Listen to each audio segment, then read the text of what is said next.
Tonight, we wade into the gritty, the intoxicating, and the not-so-glorious side of a powder that promised the world and delivered devastation. Forget the Hollywood versions of glamorous excess and cartels in sunglasses. The real story is far stranger and darker. A tale that begins not with criminals but with priests and emperors. Not in back alleys but in sacred temples and pristine laboratories. This is the story of how a simple leaf from the high Andes became one of the most profitable, most destructive, and most sought-after substances on Earth.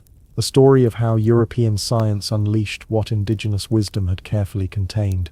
A story of how pharmaceutical companies, physicians, and even Sigmund Freud himself promoted cocaine as a miracle cure, only to watch it destroy millions of lives. A story that connects ancient Inca rituals to Victorian medicine, Spanish colonial exploitation to modern cartel violence, Coca-Cola to Pablo Escobar. Before you settle in for this journey, take a moment to like the video and subscribe if you genuinely enjoy what we do here. Let me know in the comments where you're tuning in from and what time it is for you. It's always fascinating to see this global community come together. Now, silence your notifications, find a comfortable position, and let's descend into the history of cocaine. In the thin, sharp air of the high Andes, where breath comes dear and the sun is a cruel god, where the mountains scrape the sky and humans live at altitudes that would be considered uninhabitable in most of the world, a small green leaf was more than sustenance. It was more than medicine. For millennia, for longer than written history records, it was a sacrament, a divine gift,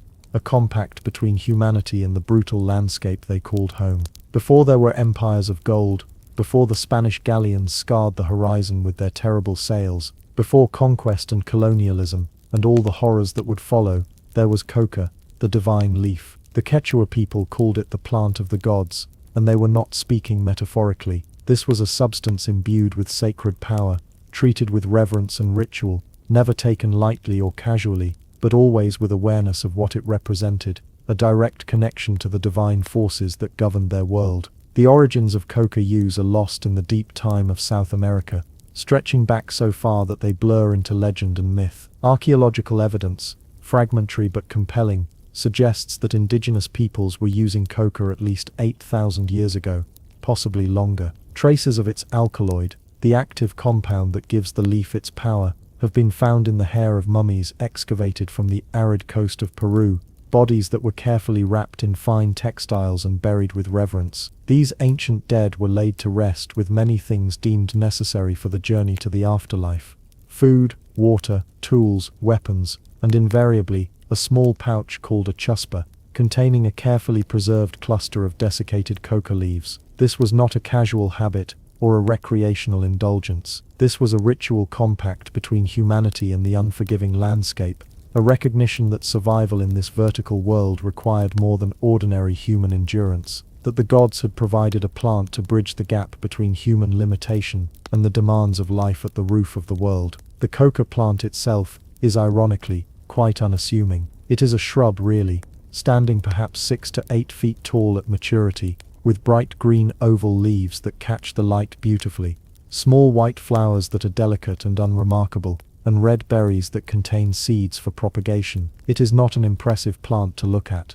nothing that would immediately suggest its profound importance to human cultures, or hint at the global history it would eventually shape. But the plant is remarkably adapted to its environment, thriving in conditions that would challenge most crops. It prefers the humid, steep slopes of the Yungas, the eastern foothills of the Andes, a precarious vertical world of cloud forests where mist clings to the mountainsides and rain falls with regularity. Here in these marginal lands between the high Andes and the Amazon basin, where the altitude moderates from the oxygen-starved heights but remains high enough to discourage most agriculture, the coca plant found its ideal ecological niche. Ancient cultures, recognizing this, learned to terrace the earth with remarkable engineering skill, building intricate walls of fitted stone that climbed toward the sky like stairways, creating platforms of cultivation for their sacred crop. These terraces, some of which still exist and function after thousands of years, represent an enormous investment of labor and engineering knowledge, testament to how important coca cultivation was to Andean civilization. For the Inca,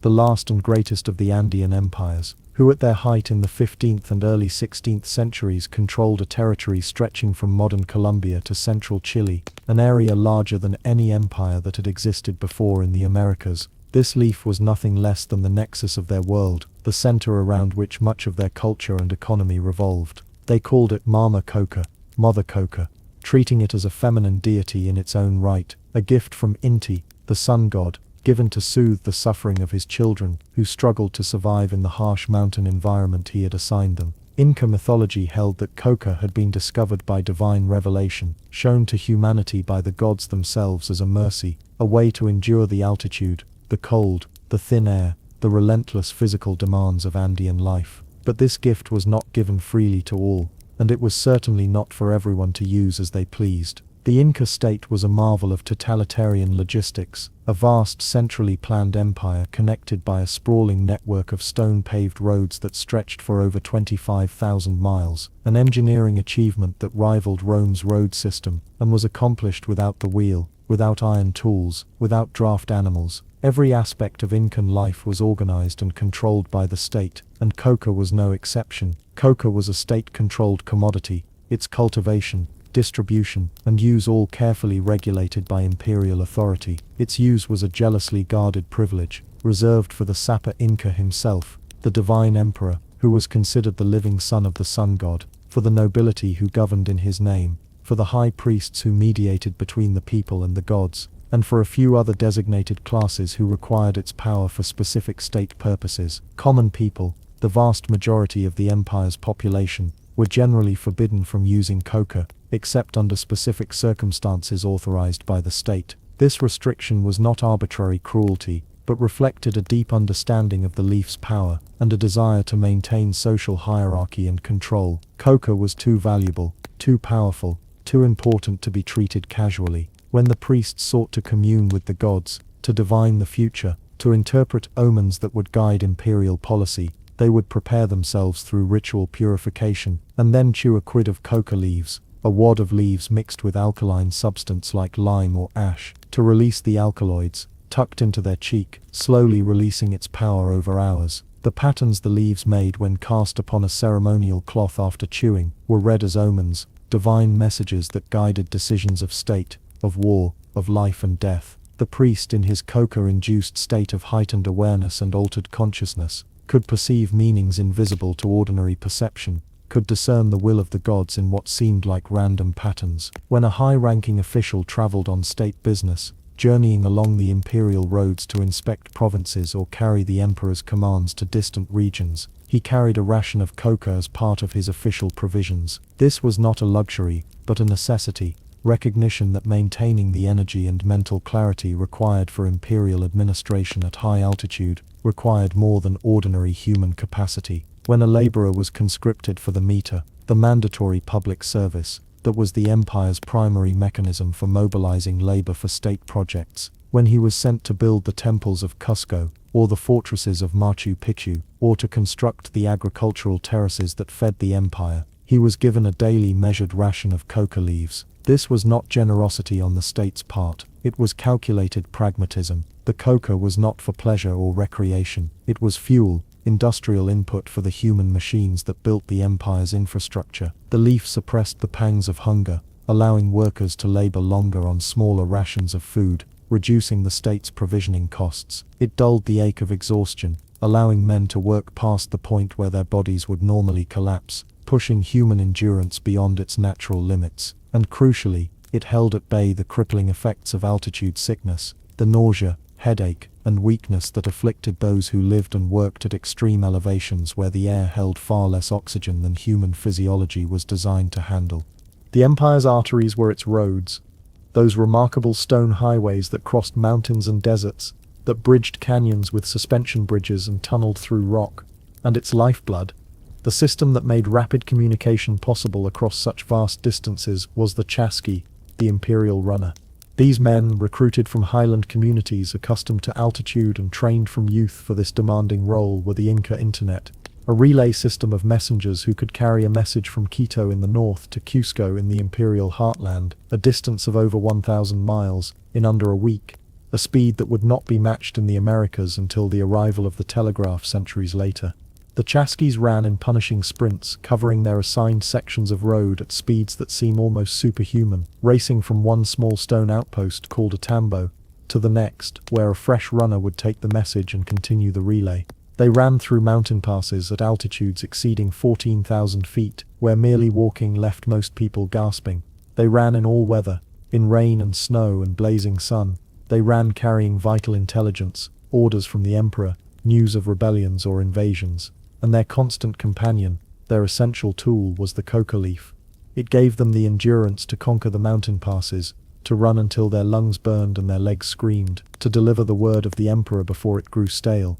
Without coca, the Chasqui system would have been impossible. Without the Chasqui system, the Inca Empire could not have been governed. The leaf was not peripheral to Incan civilization. It was essential, woven into the very structure of how the empire functioned. The Spanish conquistadors who arrived on the coast of Peru in 1532, led by Francisco Pizarro, a brutal and ambitious man who had heard tales of a kingdom rich beyond imagining, saw the Incan use of coca, and through the rigid lens of their own Catholic faith, saw only idolatry and devil worship. The Catholic priests who accompanied the conquistadors, charged with the spiritual conquest that was supposed to accompany military conquest, declared coca a tool of Satan, an impediment to the conversion of the indigenous population to Christianity. They argued that the leaf produced visions and states of consciousness that opened the mind to demonic influence, that its use in religious rituals was devil worship that must be stamped out if the Indians were to be saved. Early decrees from Lima, the colonial capital established by the Spanish, sought to ban coca cultivation and use entirely. The Spanish crown, influenced by the church's moral arguments and perhaps genuinely believing that coca use was impeding conversion, issued orders that the plant should be eradicated, that anyone caught using it should be punished, that the Incan idolatry associated with it should be destroyed along with their temples and their gods. But this moral certainty, this religious zeal soon collided with a much more powerful force than faith. It collided with economics, with the brutal calculus of colonial extraction. The Spanish had not come to the New World primarily for souls, whatever they told the church authorities back in Spain. They had come for wealth, for gold and silver, for the precious metals that Europe craved, and that rumor said existed in vast quantities in the Americas. And deep within the earth, at the hellish altitude of 13,000 feet, higher than most European mountains reached at their peaks, in what is now Bolivia, they found a mountain that seemed to be made of silver. Cerro Rico, they called it, the rich mountain. Potosi. The discovery of Potosi in 1545 was one of the most significant moments in colonial history, one of those events that would reshape the global economy. The mountain contained silver deposits of unprecedented richness, ore so pure that in the early years it could be smelted with relatively simple techniques. Within a few decades, Potosi had become one of the largest cities in the world, with a population exceeding 200,000, larger than London or Paris at the time. The silver that poured from Potosi would finance Spanish wars across Europe, would mint the coins that drove global trade, would shift the balance of power between nations. But extracting that silver required labor, enormous amounts of labor, an endless supply of bodies to descend into the darkness and tear the ore from the mountain's guts. The Spanish adopted and perverted the mita system, that Incan tradition of mandatory public service. Under the Inca, the mita had been a reciprocal arrangement where the state demanded labor, but also provided for workers and recognized limits. Under Spanish colonial rule, it became something far darker, closer to slavery than to any kind of reciprocal obligation. Tens of thousands of indigenous men were conscripted each year, forced to travel to Potosi from across the former Incan Empire, torn from their families and communities for months or years at a time. They descended into the mines, into dark, airless tunnels that penetrated deep into the mountain, sometimes working by the light of a single candle, chipping away at the rock with primitive tools, carrying heavy loads of ore on their backs up rickety ladders for hundreds of feet. The work was brutal beyond description, the conditions lethal. Men died from tunnel collapses when unstable rock gave way. They died from mercury poisoning, because mercury was used in the refining process to separate silver from ore, and the mercury vapor that workers inhaled was slowly toxic. They died from silicosis, their lungs destroyed by years of breathing rock dust in poorly ventilated tunnels. They died from sheer exhaustion, from malnutrition, from the altitude that made every breath a struggle. Life expectancy for a mitado, a conscripted mine worker, was measured in years, not decades. Potosi consumed indigenous lives on an industrial scale, and the Spanish needed ways to extract maximum labor from workers they viewed as disposable, and the Spanish quickly pragmatically learned what the Inca had known all along but had controlled carefully. The coca leaf could make men work beyond the natural limits of human endurance. It allowed overseers and mine owners to feed their workers less, because coca suppressed appetite. It allowed them to push workers harder and for longer hours, because coca delayed the onset of fatigue. It made men capable of functioning at extreme altitude despite oxygen deprivation. It increased productivity, which meant more silver extracted with lower overhead costs. The cold economic calculus was clear. Coca was not an expense but an investment that paid for itself many times over in increased output. And so the church, which had thundered against coca as Satan's tool just years earlier, fell suddenly and conveniently silent. The moral objections evaporated when confronted with the economic benefits. The very priests who had called coca the work of the devil now found theological justifications for its use, arguing that God had placed this plant in the Andes specifically to help the Indians endure the labor that Christian civilization required of them. And more than that, the church became directly involved in the coca trade. Priests and bishops, ostensibly men of God devoted to souls rather than mammon, owned coca plantations. They collected tithes paid in coca leaves. They profited directly from the trade that kept the mines of Potosi functioning. The leaf, once a carefully controlled sacrament in Incan religion, a gift from the gods to be used with reverence and restraint, became a wage paid to workers in lieu of money, a tool of colonial subjugation, the lubricant for the great machine of extraction that funneled the wealth of the Andes into the coffers of the Spanish crown and the Catholic Church, wealth that helped finance Spain's golden age of art and architecture and military power, all built on the backs of indigenous workers kept functional with coca leaves while they died in the darkness beneath Potosi. For 3 centuries, from the Spanish conquest in the 1530s until the independence movements of the early 19th century finally broke Spain's hold on South America, the coca leaf remained largely in its mountain home, in the Andes and the regions immediately adjacent. It was a local sacrament for those indigenous communities that retained enough autonomy to preserve their traditions. It was a local sorrow for those forced into the mines and plantations of colonial exploitation. It was known to European scholars through travelers' accounts and botanical descriptions, but it remained exotic, distant, not yet integrated into European or North American life. The leaf crossed the Atlantic only occasionally, as dried samples for botanical collections, as curiosities that travelers brought home. But its true power remained locked inside, its active principles trapped within the leaf's cellular structure, waiting for the tools and knowledge to extract and concentrate that power. Waiting for the curious minds of European chemists to turn their attention to this plant from the distant mountains, waiting for the key to be turned that would unleash cocaine upon an unsuspecting world.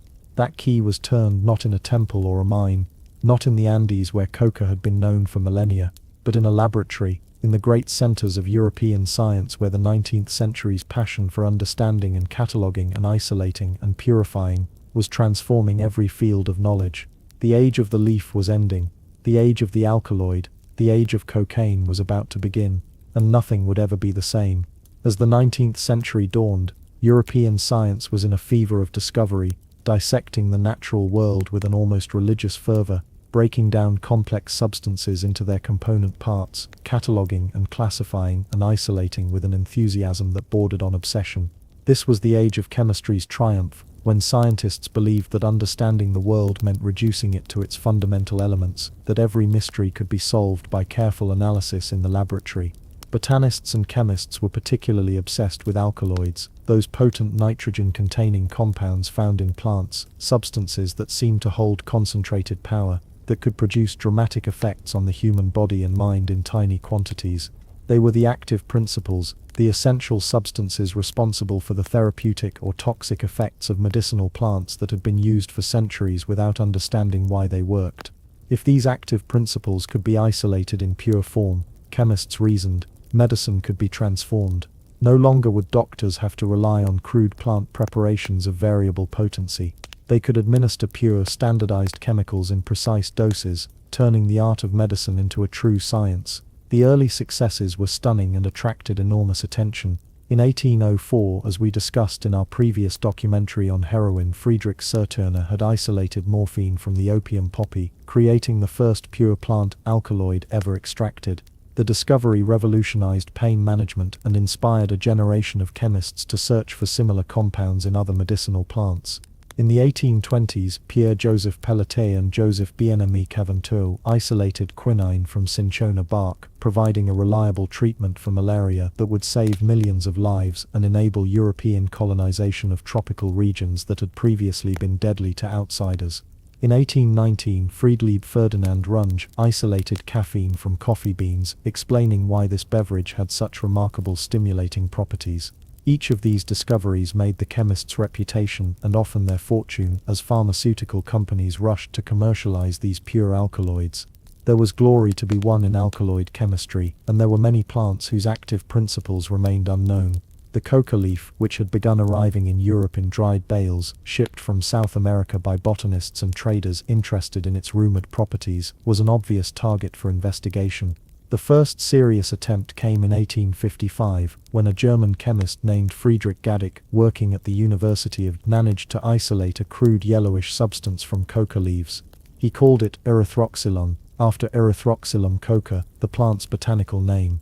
Gadik's method involved treating the leaves with carbonate of soda and then extracting with ether, a process that yielded small quantities of an oily alkaloid that showed some of the leaf's properties, but his process was inefficient, the yield disappointingly low, and the purity questionable. The substance he obtained was contaminated with various plant materials and other alkaloids, making it difficult to study or use medicinally. His work was published in academic journals and noted by other chemists, but it did not create much excitement. The isolation was too crude, the methods too unreliable. What was needed was someone who could refine the process, who could obtain the alkaloid in pure crystalline form, who could determine its exact chemical properties and demonstrate its potential uses. But someone appeared 5 years later. In 1860, in the quiet university town of Göttingen in northwestern Germany, a place famous for its ancient university and its concentration of scientific talent, a graduate student named Albert Niemann was working in the laboratory of Friedrich Wöhler, one of the most famous chemists of the 19th century, the man who had synthesized urea in 1828 and thus shattered the belief that organic compounds could only be produced by living organisms. Wöhler was interested in natural product chemistry and encouraged his students to work on isolating alkaloids from medicinal plants. Niemann, who was in his mid-20s and working on his doctoral dissertation, chose to revisit the coca leaf, building on Gadik's work but using more sophisticated techniques. Niemann's process was meticulous, involving a long series of chemical washes and distillations designed to remove impurities and isolate the pure alkaloid. He treated dried coca leaves with dilute sulfuric acid to convert the alkaloid into a soluble sulfate salt. He filtered this solution to remove plant material, then made it alkaline with sodium carbonate, causing the cocaine to precipitate out of solution as a base. He dissolved this in ether, evaporated the ether carefully, and repeated the process multiple times until he obtained a pure substance. What emerged from Niemann's painstaking work was something remarkable, a white, odorless, crystalline powder with a bitter taste. It was beautiful in the way that pure chemicals are beautiful to chemists, forming geometric crystals that caught the light, completely unlike the crude plant material, or even Gadik's oily extract. Niemann's pure alkaloid had definite, measurable properties. It melted at a specific temperature, it was soluble in certain solvents and insoluble in others, and most significantly, it produced distinctive physiological effects that could be studied systematically. Niemann described in his 1860 doctoral dissertation how a few crystals placed on his tongue made it go numb, creating a temporary deadening of sensation that lasted for several minutes. This was the same anesthetic effect that indigenous peoples had noted when chewing the leaf, but now it was concentrated and purified, available in consistent form. Following the standard naming convention for alkaloids, which typically ended in -in, Niemann gave his substance a proper scientific name derived from the plant's name, and adding the alkaloid's suffix cocaine. His dissertation was published in 1860, a solid piece of chemical research that earned him his doctorate, but the world did not immediately notice. Niemann died tragically young, just a year after his discovery, at age 26, from unknown causes. His work languished in academic journals, a footnote in chemical literature, known to specialists but not to the wider medical community or the public. Cocaine's reintroduction to the world, its transformation from an obscure chemical curiosity to a global sensation. came not through academic science but through commerce, marketing genius, and a glass of wine. The bridge between the laboratory and mass consumption was built by Angelo Mariani, a Corsican entrepreneur working in Paris in the early 1860s. Mariani was not a scientist or a physician. He was a businessman with excellent instincts for what the public wanted, and remarkable skills at marketing and self-promotion. He understood something profound about the European middle and upper classes in the mid-19th century. They were exhausted, anxious, and desperate for solutions. The Industrial Revolution, urbanization, and the frantic pace of modern life were taking a psychological and physical toll. Middle-class Europeans worked long hours in offices and factories, lived in crowded, polluted cities, worried constantly about maintaining their social position. They suffered from what doctors vaguely diagnosed as neurasthenia, or nervous exhaustion, a fashionable malady of the age. And they were enamored with the idea of scientific tonics, modern medicines based on chemistry and botany that could restore their vitality, that could help them meet the demands of the modern world. Into this market, Mariani saw an opportunity. In 1863, Mariani began importing high-quality coca leaves from Peru, paying premium prices for the best leaves and establishing reliable supply chains. He steeped these leaves in fine Bordeaux wine, creating an extract where the alcohol acted as a solvent, pulling the cocaine and other alkaloids out of the plant material, and creating a potent palatable elixir. The result was a deep red wine, with a distinctive bittersweet taste from the coca, containing approximately 6 milligrams of cocaine per fluid ounce, a substantial dose. He called it Vin Mariani, Mariani's wine, and he marketed it not as a recreational intoxicant, but as a medicinal tonic, a health restorative approved by medical science. The product was an almost immediate sensation when he launched it commercially in 1865. Part of its success was certainly the cocaine, which produced genuine physiological effects that users could feel: increased energy, elevated mood, suppressed appetite, enhanced mental clarity. People who drank Vin Mariani felt better, felt more capable of handling their lives, and naturally they wanted more. But equally important to the product's success was Mariani's marketing genius. He understood, decades before modern advertising techniques were codified, that celebrity endorsement was the key to reaching the mass market. Mariani solicited testimonials from everyone who was anyone in late 19th century European and American society, and he published these testimonials in lavish books and in advertisements that appeared in newspapers and magazines across the Western world. His list of endorsers reads like a who's who of the era. Pope Leo XIII, the head of the Catholic Church, not only drank Vin Mariani, but awarded Mariani a Vatican gold medal and allowed his image to be used in advertising. Think about that for a moment. The Pope endorsing a cocaine-laced wine. Pope Pius X, Leo's successor, also endorsed it. Queen Victoria of England was reported to be a devotee, though the palace never officially confirmed this. Thomas Edison, America's most famous inventor, credited Vin Mariani with helping him stay awake through the long nights of experimentation that led to his inventions. Ulysses S. Grant, the Civil War general and former U.S. president, sipped it while writing his memoirs, battling the throat cancer that would kill him, finding in the cocaine a temporary relief from pain and a stimulation that helped him continue working.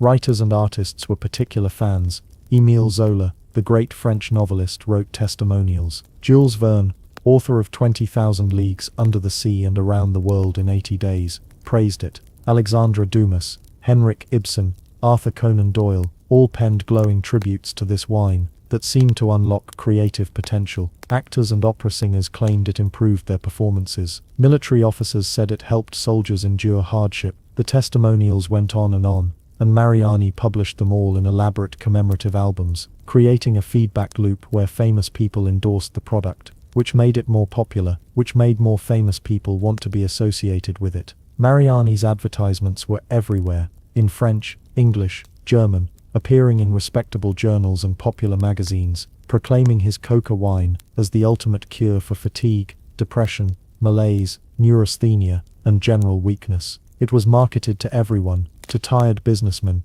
to exhausted housewives, to students preparing for examinations, to soldiers, to athletes, to anyone who needed extra energy or stamina. It was the perfect tonic for the frantic energy of the Belle Époque, that period of European history from the 1870s to 1914, characterized by economic prosperity, technological innovation, and cultural creativity. but also by anxiety, rapid change, and the sense that the pace of life was accelerating beyond human capacity to cope. Vin Mariani seemed to offer a solution, a way to keep up, to maintain productivity and creativity, and social performance despite exhaustion. The logistics behind Vin Mariani were impressive, representing an early example of global consumer capitalism, a supply chain stretched from the high Andes, where indigenous farmers cultivated coca, using techniques thousands of years old, to exporters in Lima and other Peruvian cities, to shipping companies that transported the dried leaves across the Atlantic, to Mariani's factory in France where the leaves were processed into wine, to distributors who shipped millions of bottles to a waiting world.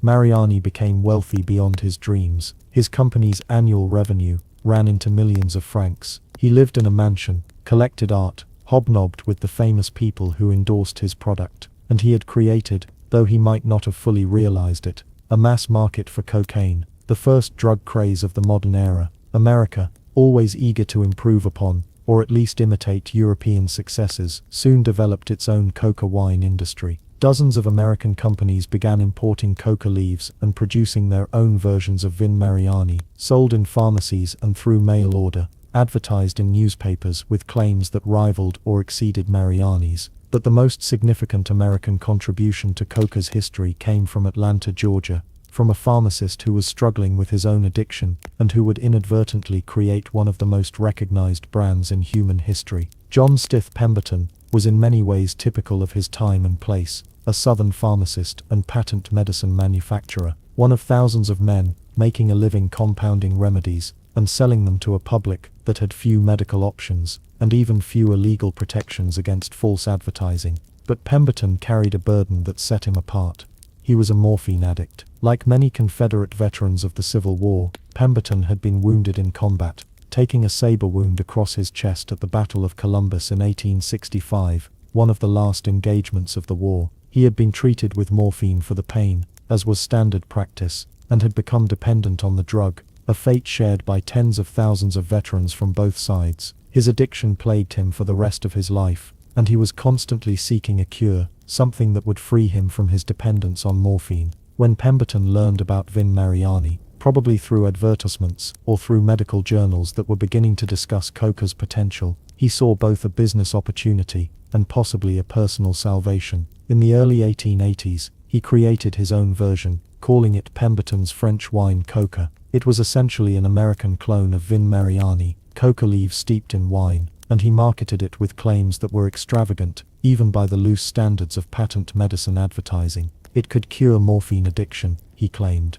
It could relieve neuralgia, nervous headaches, and melancholy. It was a tonic for the exhausted brain and body. The product was immediately popular in Atlanta and throughout the South, where Pemberton had established distribution networks. He seemed on the verge of building a successful business. But in 1886, Pemberton's enterprise hit a significant obstacle. Fulton County, which included Atlanta, enacted temperance laws, a local version of prohibition that banned the sale of alcoholic beverages. This was part of a broader temperance movement sweeping across America, driven by Protestant religious groups and women's organizations, who saw alcohol as the root of social ills, from domestic violence to poverty to moral decay. The movement was gaining strength, and would eventually lead to national prohibition in 1920. But for Pemberton in 1886, it meant he could no longer sell his wine-based coca tonic in his home market. Faced with this crisis, Pemberton scrambled to reformulate his product to comply with temperance laws while retaining its essential appeal.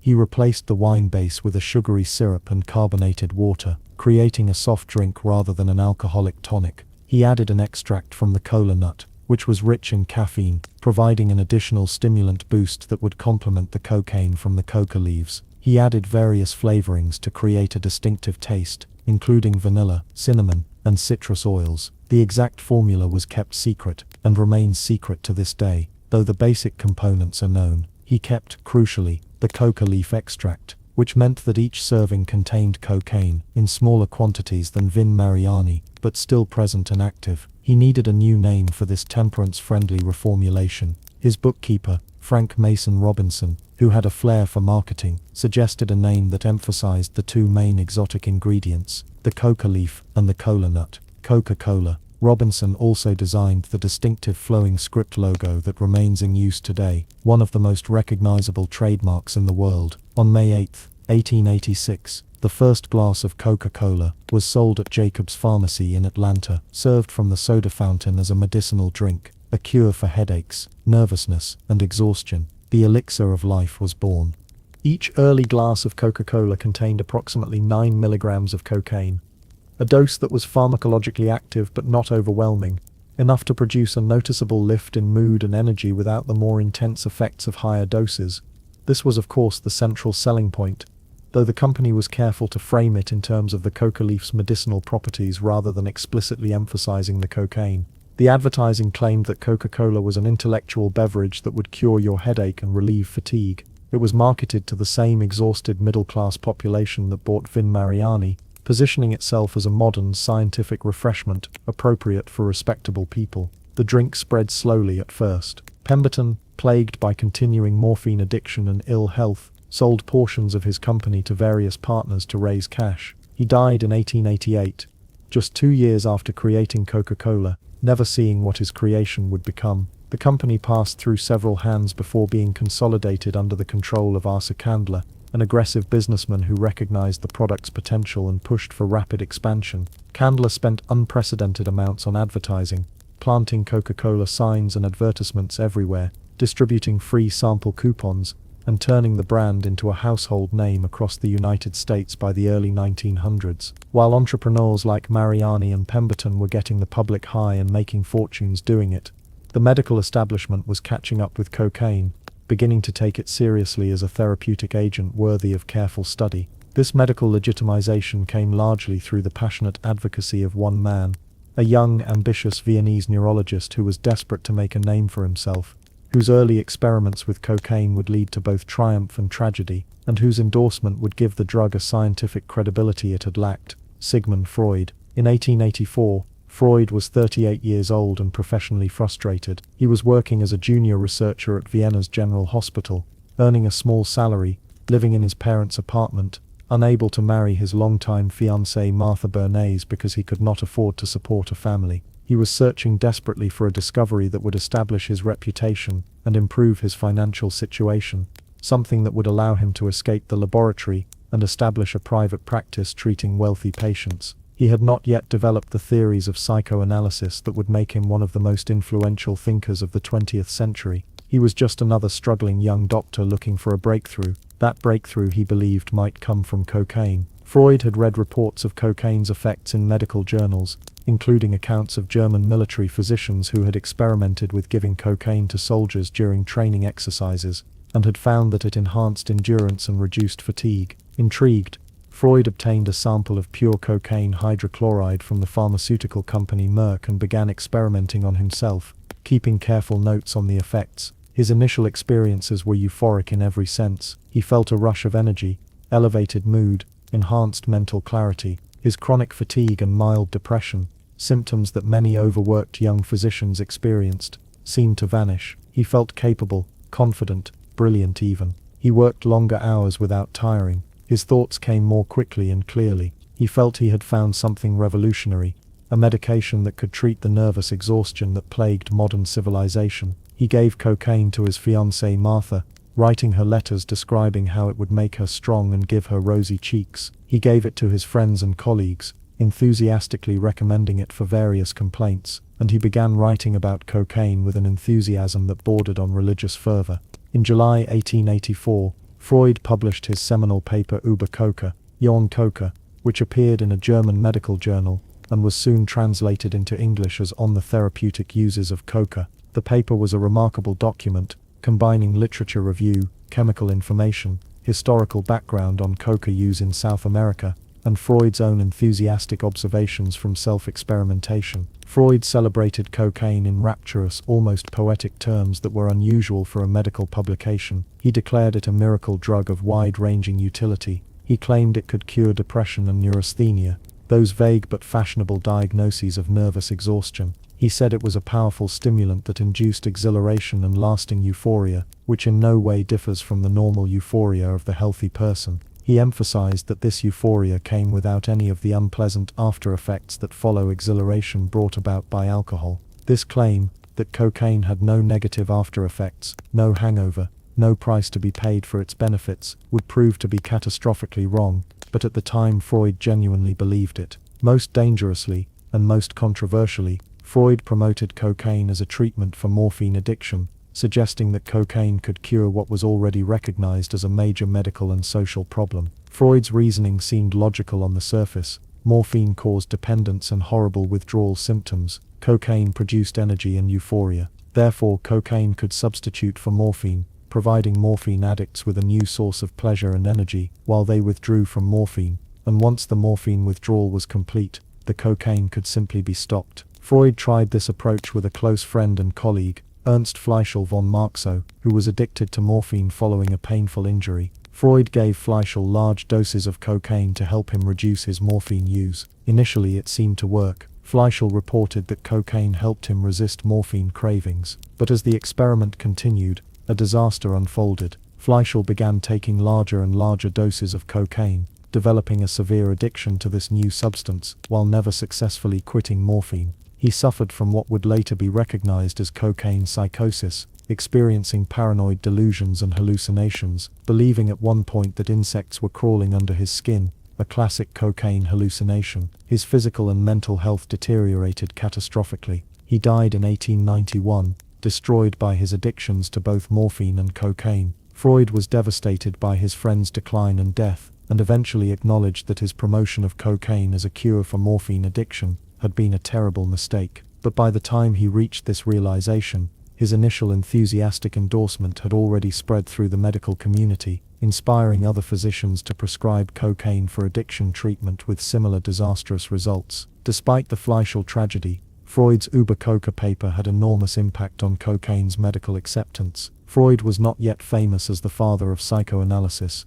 but he was a respected researcher, working at a major medical center, publishing in reputable journals. His immense intellectual authority, his careful documentation, his scientific approach to describing cocaine's effects, all gave the substance a stamp of legitimacy it had previously lacked. Cocaine was no longer just a component in popular tonics like Vin Mariani, or a curiosity from South American ethnobotany. It was a serious therapeutic agent worthy of medical investigation and clinical use. Freud's work inspired numerous follow-up studies by other physicians, launching what would be a decade-long honeymoon period, where the medical profession celebrated cocaine as a wonder drug with almost unlimited potential. But perhaps even more significant than Freud's promotion of cocaine as a psychiatric medication, was work inspired by his paper that led to one of the most important advances in the history of surgery. Freud's Uber-Coca had mentioned almost in passing the numbing effect that Niemann had noted decades earlier, that placing cocaine on the tongue produced a temporary local anesthesia. Freud did not pursue this observation himself, being more interested in cocaine's stimulant and mood-elevating properties, but he discussed it with colleagues, including a young ophthalmologist named Carl Koller, who was facing a specific clinical problem that this property of cocaine might solve. Koller worked in the eye clinic at Vienna General Hospital, where he frequently performed delicate surgeries on the eye, operations that required precision and a steady hand. The problem was that general anesthesia with ether or chloroform, while it put patients to sleep and prevented pain, also caused complications when used for eye surgery. Unconscious patients could not control their eye movements, and the anesthetics themselves sometimes caused vomiting, which could be catastrophic during eye surgery, potentially causing damage to the surgical site or even loss of the eye. What Koller desperately needed was a way to numb just the eye itself, to allow the patient to remain conscious and cooperative, while the eye was rendered insensitive to pain. Local anesthesia had been attempted before, using cold or pressure or various chemicals, but nothing had worked well enough for practical use in surgery. When Koller heard about cocaine's numbing properties from Freud's paper and from their conversations, he immediately saw the potential. In a series of careful experiments in 1884, working in the laboratory at Vienna General Hospital, Koller investigated whether a solution of cocaine applied to the eye could produce effective local anesthesia. He started with animal experiments, applying cocaine solutions of various concentrations to the eyes of frogs, rabbits, and dogs, then testing whether the animals showed pain responses when the eye was touched or pricked. The results were remarkable and consistent. Cocaine solution of even quite dilute concentration Just 1 or 2% cocaine in water rendered the eye completely insensitive to touch and pain within a few minutes. The effect lasted for 15 to 30 minutes, gradually wearing off as the cocaine was absorbed and metabolized, with no apparent damage to the eye tissue. This was exactly what Koller had been searching for. He moved immediately to human trials, first testing on himself and on colleagues who volunteered, applying cocaine solution to their own eyes, and then testing sensation. The results matched the animal experiments: rapid onset of complete anesthesia, sufficient duration for surgical procedures, no complications. On September 15, 1884, at the German Ophthalmological Society meeting in Heidelberg, Koller presented his findings in a paper that would become legendary in medical history, because he could not afford to travel to the meeting himself. Being a junior physician with little money, he had a colleague read the paper on his behalf, but the content spoke for itself. Koller described his experiments and then demonstrated the technique live, performing surgery on the eye of a fully conscious patient who felt no pain, with the audience of physicians watching in astonishment. This was the birth of local anesthesia, one of the most significant advances in the history of surgery. Before cocaine, operations on sensitive parts of the body like the eye were either brutally fast, with surgeons working as quickly as possible, while patients screamed and struggled, or performed under general anesthesia, with all its risks and complications. Now a surgeon could work carefully and precisely on a specific part of the body, while the patient remained awake and pain-free, able to follow instructions, to hold still, to report what they felt. The applications were immediately obvious and quickly expanded. If cocaine could anesthetize the eye, why not other mucous membranes? Within months of Koller's discovery, physicians were using cocaine for nose and throat surgery, for dental work, for minor skin procedures, for any surgery where local rather than general anesthesia might be useful. The impact on dentistry was particularly profound.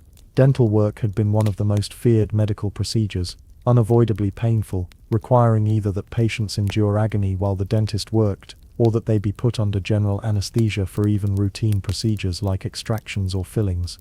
Cocaine transformed dentistry from torture into a manageable experience. A few drops of cocaine solution injected into the gum produced complete numbness within minutes, allowing the dentist to work without causing pain. The psychological relief for patients was immense. People who had avoided dental care because of the pain now sought treatment. Dentistry advanced rapidly as practitioners could work more carefully when they did not have to rush to finish before the patient's endurance gave out. Within a decade of Koller's discovery, cocaine anesthesia was standard practice in dentistry throughout the developed world.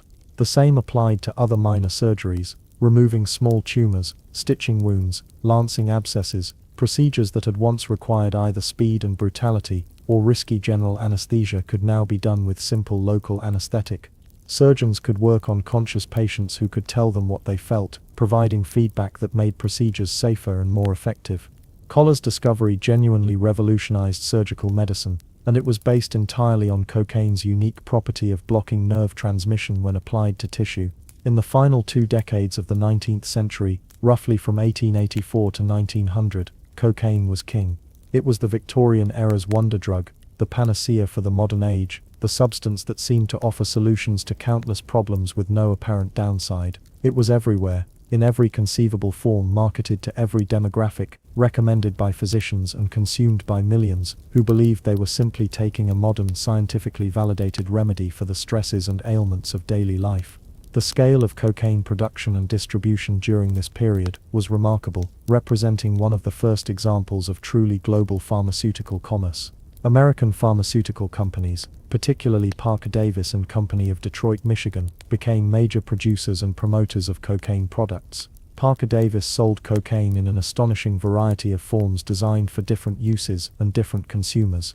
They sold pure cocaine hydrochloride powder in bottles, marketed to physicians for compounding their own solutions, and to pharmacists for dispensing by prescription or over the counter, because during this period, cocaine was completely unregulated and did not require a prescription. They sold cocaine in tablet form, small pills that could be taken orally for a stimulant effect. They sold cocaine cigarettes, marketed particularly to people with respiratory ailments like asthma, claiming that smoking cocaine would open the airways and ease breathing. They even sold cocaine cigars and cheroots for those who preferred that mode of consumption. For medical use, Parker Davis produced hypodermic injection kits, elegant boxes lined with velvet containing a glass syringe, several needles, and a vial of cocaine solution, marketed to physicians but also to private individuals who wanted to self-administer the drug. The idea of selling injection kits to the general public seems shocking now, but in the 1890s it was considered perfectly respectable, a sign of medical modernity that people could treat themselves at home with the latest scientific remedies. The company sold cocaine-based throat lozenges, marketed to singers, actors, public speakers, teachers, anyone whose profession required extensive talking. The lozenges were said to soothe the throat, enhance vocal clarity, and provide energy for extended speaking. They sold toothache drops for children, cocaine solutions that could be applied to an aching tooth or teething gums to numb the pain. The marketing images for these products are disturbing to modern eyes, showing smiling children and reassuring mothers, with no mention of any risks. They sold cocaine in combination with other drugs, creating proprietary mixtures, cocaine with morphine for severe pain, cocaine with cannabis for various ailments, cocaine with strychnine as a powerful stimulant for cases of extreme exhaustion or collapse. Some of these combination products seem bizarrely dangerous in retrospect, but they reflected the experimental nature of 19th century pharmacy, where physicians and chemists were constantly trying new combinations to find more effective treatments. Parker Davis and their competitors marketed these products aggressively, flooding medical journals with advertisements, distributing free samples to physicians, publishing booklets and pamphlets that detailed the wonderful properties of cocaine, and provided testimonials from doctors and satisfied customers. The company's advertising emphasized modernity and science, portraying cocaine as the cutting edge of pharmaceutical progress, as American innovation and efficiency improving on the crude coca leaf that South Americans had used for centuries. They claimed their cocaine was purer, more reliable, more effective than any plant-based preparation could be, and they were not wrong about that, though they failed to mention that this greater purity and reliability also meant greater addictive potential and greater danger. Parker Davis was not alone in this enthusiastic promotion. Virtually every major pharmaceutical manufacturer had cocaine products in their catalog. The drug appeared in countless patent medicines, those proprietary remedies with secret formulas that were sold direct to consumers without medical supervision, often through mail-order catalogs that allowed people in remote areas to purchase medications that local pharmacies might not stock. Patent medicine companies made extravagant claims, far beyond anything reputable pharmaceutical companies would risk. They sold cocaine as a cure for morphine and alcohol addiction, for depression and anxiety, for sexual dysfunction, for female complaints of every description, for consumption and chronic cough, for digestive problems, for anything and everything. The labels and advertising for these products promised miraculous cures and never mentioned any risks or side effects. Cocaine was celebrated in medical journals, in papers and case reports that described successful treatments for various conditions. The medical literature from the late 19th century is filled with enthusiastic accounts of cocaine's benefits. Physicians reported using it for depression, with patients experiencing immediate improvement in mood and energy. They used it for hay fever and sinus congestion, applying cocaine solutions to nasal passages to shrink swollen tissue and open airways. They used it for asthma, for seasickness, for digestive complaints, for neuralgia, and various chronic pain conditions. The reports were overwhelmingly positive, emphasizing benefits and minimizing or ignoring problems. This reflected both genuine medical enthusiasm for a drug that seemed to work for so many conditions and also probably some publication bias, where successful cases were more likely to be written up and published than failures or complications. Cocaine was also celebrated in popular culture, appearing in advertisements in mainstream magazines and newspapers, in testimonials from celebrities and public figures, in newspaper articles that described it as one of the wonders of modern science. The popular press reflected and reinforced the medical profession's enthusiasm, creating a cultural moment where cocaine use was not just acceptable but fashionable, a marker of being modern and sophisticated. The social dimensions of cocaine use in this period were complex and reveal much about Victorian culture. Cocaine crossed class boundaries in ways that few drugs had before or have since. The wealthy consumed it in Vin Mariani and similar upscale products, in preparations from expensive pharmacies or through their private physicians who might administer injections. The middle class consumed it in Coca-Cola and in the countless patent medicines that promised energy and health. Even the working class had access to cheaper cocaine-containing products, to toothache drops and cough remedies that cost just a few pennies. Cocaine was gender neutral in a way that was unusual for intoxicants of that era. Alcohol was primarily associated with men, with saloons and public drinking that were male domains, while respectable women who drank heavily were stigmatized. But cocaine, marketed as medicine rather than intoxicant, was consumed by women as freely as by men, perhaps more so given that many cocaine products were marketed specifically for female complaints.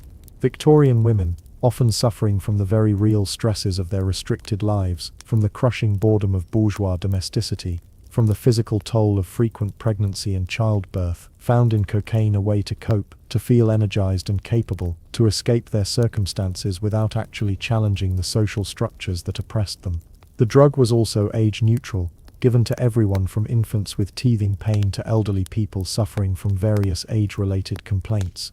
Entire families might be consuming cocaine in various forms without recognizing it as anything other than medicine. But beneath this surface of medical and social acceptance, problems were accumulating, though they were not yet widely recognized or acknowledged. Some users, particularly those who injected cocaine or consumed it in large quantities, began exhibiting disturbing symptoms that would later be recognized as cocaine toxicity and addiction. These were not yet understood as inherent properties of the drug but were dismissed as individual problems, cases of misuse or abuse, problems with the person rather than with cocaine itself. Physicians began noting that some patients who used cocaine regularly seemed to need increasing doses to achieve the same effects, a phenomenon we now call tolerance. They observed that patients who stopped using cocaine after regular use experienced unpleasant symptoms, fatigue, depression, irritability, strong cravings to resume use. These were not yet understood as withdrawal symptoms but were often interpreted as the return of the original condition for which cocaine had been prescribed, confirming in the physician's mind that the patient needed continued treatment. Some users developed disturbing psychological symptoms, paranoia, anxiety, hallucinations. These were noted in medical literature but not yet connected to cocaine use in a systematic way. The most famous and disturbing case of cocaine-induced psychosis was Freud's friend Fleischl, whose descent into madness while using cocaine should have served as a warning, but was instead dismissed as an individual case, a man who had abused the drug rather than used it properly under medical guidance. As the 19th century drew to a close and the 20th century dawned, the accumulated evidence of cocaine's dangers was becoming harder to ignore. More and more physicians were seeing patients whose lives had been destroyed by cocaine, who had started with medical use or casual consumption of coca-laced products, and had ended up as full-blown addicts, unable to function without the drug. The pattern was becoming familiar: initial euphoria and improved functioning, then tolerance requiring higher doses, then psychological dependence making stopping impossible, then deterioration of physical and mental health, often ending in early death from heart problems, strokes, malnutrition, or suicide during the profound depression that followed chronic cocaine use. The medical profession was slowly, reluctantly coming to recognize that cocaine was not the miracle cure they had believed, that it carried serious risks, that many of the patients they had been treating with cocaine had been made worse rather than better. But this recognition came slowly, and was resisted by those who had professional or financial stakes in cocaine's continued acceptance. Pharmaceutical companies that had invested heavily in cocaine production did not want to admit their products were dangerous. Physicians who had prescribed cocaine extensively did not want to acknowledge they had harmed patients. And millions of ordinary users who relied on cocaine-containing products to get through their days did not want to hear that their medicine was actually a dangerous drug. The first hints of regulatory action came not from medical authorities but from reports of cocaine's spread to populations that respectable society found threatening. In the American South, there were increasing reports, mostly exaggerated or entirely fabricated, of black laborers and criminals using cocaine, with racist claims that the drug made them violent and dangerous, that it gave them superhuman strength and resistance to pain, that it made them immune to bullets. These claims were largely myth, racist propaganda designed to justify violence against black communities and to support Jim Crow laws, but they served to shift public perception of cocaine from respectable medicine to dangerous drug associated with racial minorities and crime. Similar patterns appeared in northern cities where cocaine use was observed in red light districts and among criminals, allowing cocaine to be characterized as a vice of the underworld rather than a medicine of the respectable. This racialization and criminalization of cocaine use, where the same substance that had been celebrated when consumed by white middle-class users was condemned when associated with minorities and the poor, would shape drug policy for the next century. The respectable response to growing concern about cocaine was not to ban it immediately, but to begin restricting access, to require prescriptions, to limit the quantities that could be sold, to remove it from over-the-counter products. These partial restrictions began in various states in the early 1900s, with New York passing the first state law restricting cocaine sales in 1907. Coca-Cola, facing public pressure and the threat of legal restrictions, quietly removed cocaine from its formula around 1903, replacing it with increased caffeine and relying on the established brand name rather than the drug effect to maintain sales. The company's official history has always been vague about exactly when cocaine was removed and in what quantities it had been present, preferring not to emphasize this aspect of the product's origins, but by the early 1900s Coca-Cola was cocaine-free, though it still used coca leaf extract from which the cocaine had been removed, a practice that continues today. The death blow to legal cocaine came with the Harrison Narcotics Tax Act of 1914, the same federal law that regulated opioids like morphine and heroin. The Harrison Act required anyone who imported, manufactured, sold, or distributed cocaine to register with the federal government, pay taxes, keep detailed records, and dispense it only by prescription for legitimate medical purposes. Cocaine was grouped with opioids despite being pharmacologically quite different, because both were seen as dangerous drugs requiring strict control. As with opioids, federal authorities interpreted legitimate medical purposes narrowly, deciding that prescribing cocaine to maintain an addict's habit was not legitimate, that addiction treatment must involve abstinence rather than maintenance. Physicians who prescribed cocaine to addicted patients found themselves subject to arrest and prosecution. The medical profession, intimidated by federal action, largely stopped prescribing cocaine except for its use as a local anesthetic, which was still considered legitimate. The pharmaceutical companies that had promoted cocaine so enthusiastically quietly discontinued most cocaine products, though cocaine continued to be manufactured for medical use as a topical anesthetic. The era of legal, widely available cocaine was over, at least in the United States and in other countries that followed America's lead in drug prohibition.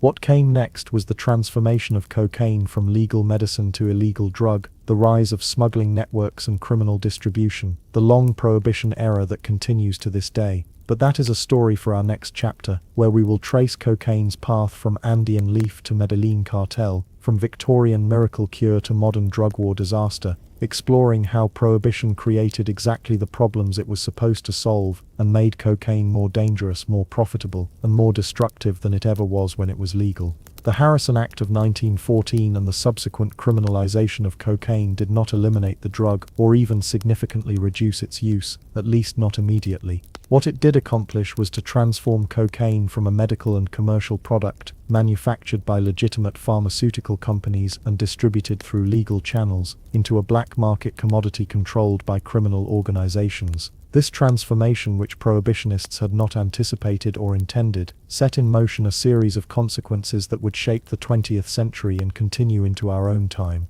The creation of illegal markets for cocaine followed predictable economic logic that would later be repeated with other prohibited substances. When legal supply was cut off, demand did not disappear. Hundreds of thousands of Americans, perhaps millions, had been using cocaine regularly, either knowingly or unknowingly, in patent medicines and soft drinks and other products. Many were dependent on the drug, experiencing withdrawal symptoms and intense cravings when they tried to stop. These people needed cocaine and were willing to pay for it, and when legal sources disappeared, illegal sources emerged to serve that market. The basic structure of the cocaine black market that developed in the 1910s and 1920s would remain essentially unchanged for the next century. Producers in South America growing coca and processing it into cocaine, smugglers moving the product to consumer markets in North America and Europe, distributors breaking down large quantities into smaller units, and street-level dealers selling to end users. The early decades of prohibition, roughly from 1914 through the 1940s, saw cocaine use decline significantly from its Victorian peak, but remain present in certain populations. The drug became associated with the margins of society, with organized crime, with prostitution, with the demimonde of speakeasies and jazz clubs, with artistic bohemians and urban criminals.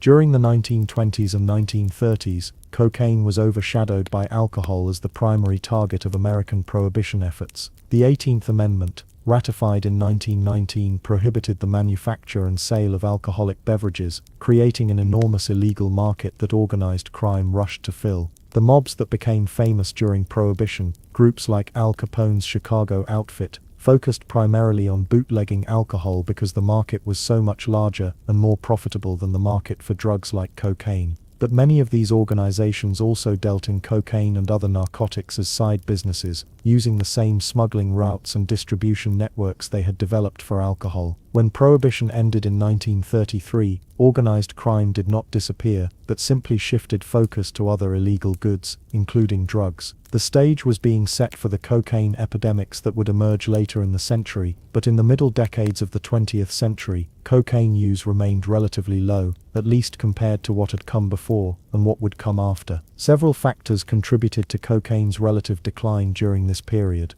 The Harrison Act and subsequent enforcement had genuinely disrupted supply chains and made cocaine harder to obtain. Many former users, particularly middle-class and wealthy people who had used cocaine-laced patent medicines or Vin Mariani, simply stopped when legal sources disappeared, accepting the withdrawal symptoms and finding other ways to cope with the stresses that had led them to use cocaine. The Great Depression of the 1930s meant that many people could not afford cocaine even if they wanted it, as the drug had become expensive on the black market. World War II disrupted international trade and shipping, making it harder to smuggle cocaine from South America to consumer markets, and significantly, cocaine faced competition from new synthetic stimulants that were easier and cheaper to produce. Amphetamine, synthesized in 1887, but not widely used until the 1930s, and methamphetamine, synthesized in 1919 and marketed by pharmaceutical companies in the 1930s and 1940s, provided similar stimulant effects to cocaine,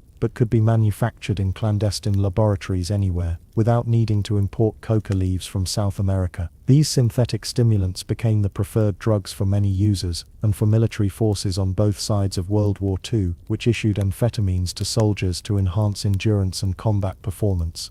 But cocaine never disappeared entirely, and in certain subcultures it retained a mystique and appeal that other drugs lacked. During the 1940s and 1950s, cocaine use was associated with jazz musicians and the bebop scene, where it was valued for the intense focus and creative energy it seemed to provide. At least initially, jazz legends like Charlie Parker were known to use cocaine, though Parker's primary drug was heroin, reflecting the pattern common among musicians of using stimulants and opioids together. The stimulants for performance and creativity, the opioids for coming down and coping with the intense lifestyle. The association with jazz and black culture contributed to cocaine's continued criminalization and harsh enforcement, as drug laws were used as tools of racial control, ways to criminalize and incarcerate black men, and to justify police surveillance and violence against black communities. The penalties for cocaine possession and sale were severe, often involving mandatory prison sentences, with enforcement targeted disproportionately at minorities. This pattern of racialized drug enforcement, established in the early 20th century, would intensify in subsequent decades, and continues to shape American criminal justice today. The 1960s brought significant changes to American drug culture that would set the stage for cocaine's resurgence. The counterculture movement, with its rejection of mainstream values and its embrace of consciousness alteration through drugs, created a new market for illegal substances. Marijuana use exploded, particularly among young middle-class whites, introducing millions to illegal drug markets and reducing the stigma around drug use.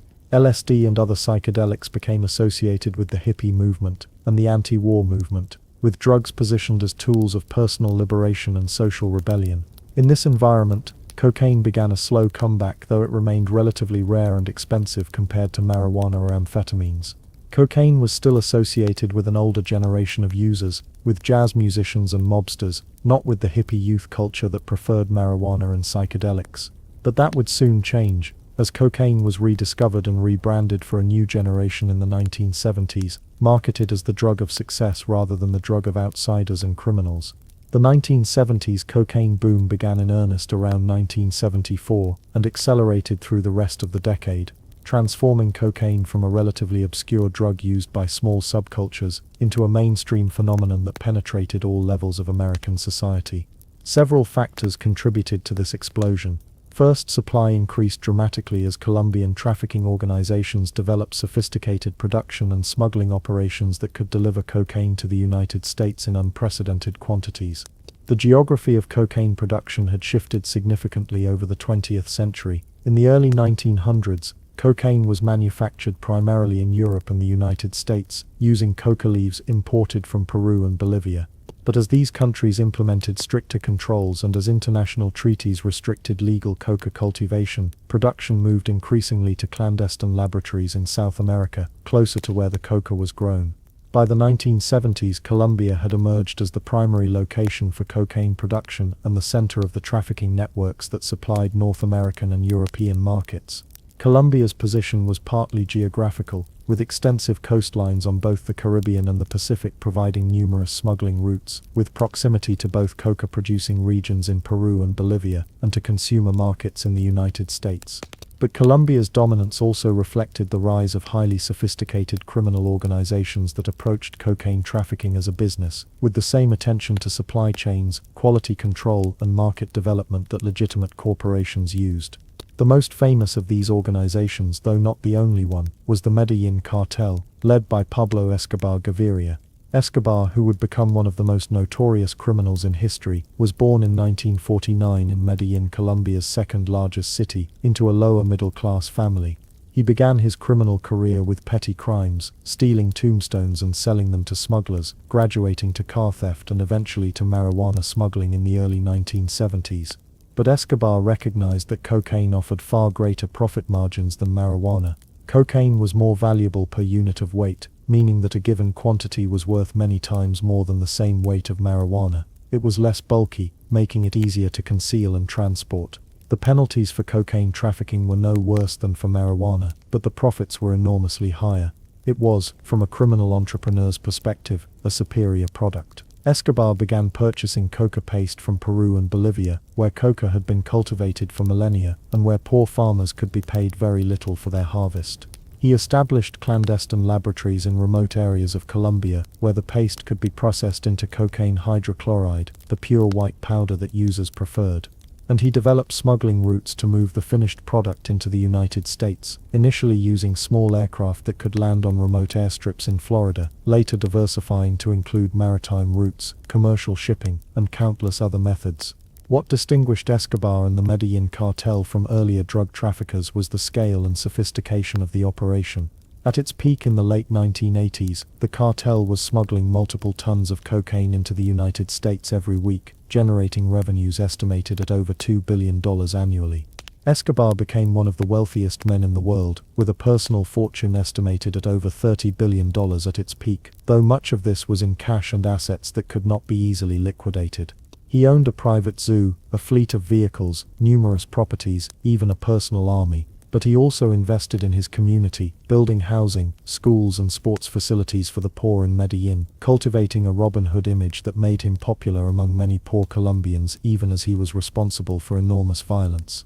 The cartel employed thousands of people in various capacities: farmers growing coca, laboratory workers processing it, pilots and boat captains transporting it, distributors and dealers selling it, lawyers and accountants managing the business side, and sicarios, assassins who eliminated anyone who threatened the organization. Escobar and his cartel pioneered many of the tactics that would be copied by drug trafficking organizations worldwide: extensive use of violence and intimidation, corrupting police and government officials through bribes and threats, investing drug profits in legitimate businesses to launder money, and maintaining a public relations campaign to build support or at least acquiescence from the population.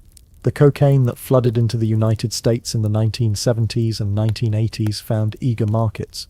Cocaine was rebranded from its earlier associations with criminals and musicians to become the drug of the successful, the ambitious, the young urban professional. It was expensive, retailing for over $100 per gram in the late 1970s, which gave it cachet as a luxury product, a drug for the wealthy rather than for the poor. It was associated with Wall Street bankers, Hollywood actors, professional athletes, celebrities of all kinds. Magazine articles and movies portrayed cocaine use as glamorous, sophisticated, a mark of having made it in Reagan-era America. The drug fit perfectly with the cultural zeitgeist of the 1980s, materialistic, fast-paced, focused on individual achievement and conspicuous consumption. Cocaine was the drug for people who worked long hours in high-stress jobs, who partied at exclusive clubs, who wanted to be energetic and confident and capable of doing more than ordinary human biology allowed.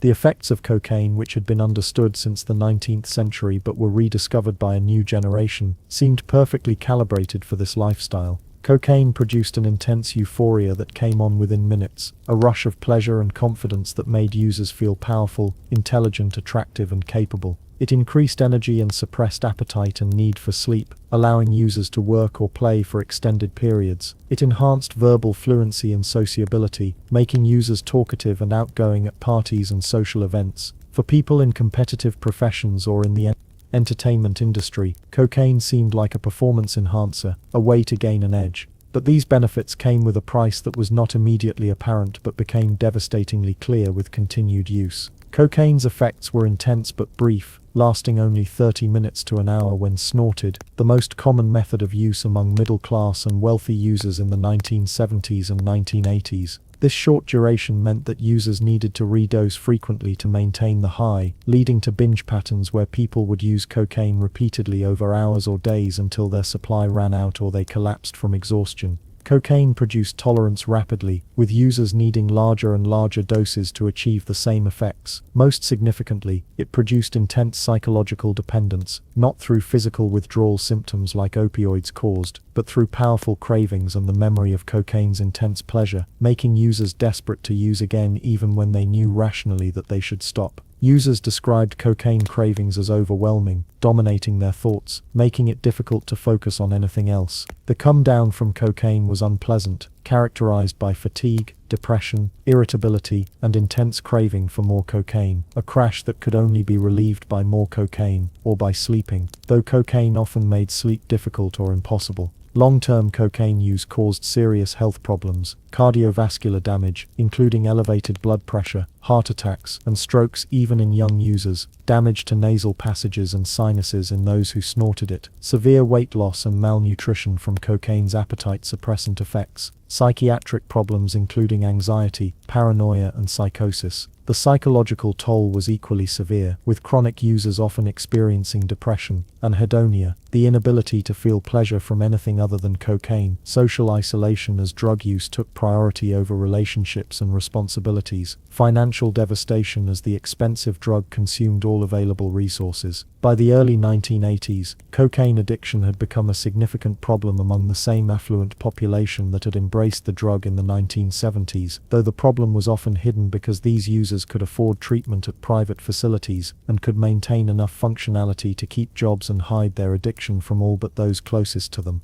But cocaine would not remain a drug of the wealthy. In the mid-1980s, a new form of the drug appeared that would transform the cocaine epidemic and create a crisis that still reverberates today. That new form was crack. Crack cocaine is chemically similar to powder cocaine, but processed differently to make it smokable. The process is simple. Cocaine hydrochloride powder is mixed with baking soda and water, heated until it forms a paste, then cooled into chunks or rocks. These rocks, which make a crackling sound when smoked, hence the name, can be smoked in a pipe, delivering cocaine to the brain even faster than snorting, producing an intense rush that users described as more powerful than any drug experience they had ever had. But this intensity came at a cost. Crack's effects lasted only 5 to 10 minutes, even shorter than snorted cocaine, creating a powerful compulsion to immediately use more. Crack was ferociously addictive, more so than powder cocaine, because of the rapid onset and short duration that created powerful reinforcement of drug-seeking behavior, and crucially, crack was cheap. While powder cocaine cost over $100 per gram, crack could be sold in small rocks for $10 or $20, putting it within reach of poor users who could never afford powder cocaine. Crack appeared in several American cities almost simultaneously in 1984 and 1985, spreading with remarkable speed through poor urban neighborhoods, particularly in Black and Latino communities. The reasons for crack's rapid spread were partly economic, but also reflected deliberate decisions by drug trafficking organizations. The cocaine market had become saturated by the mid-1980s, with so much powder cocaine available that prices were falling, cutting into profits.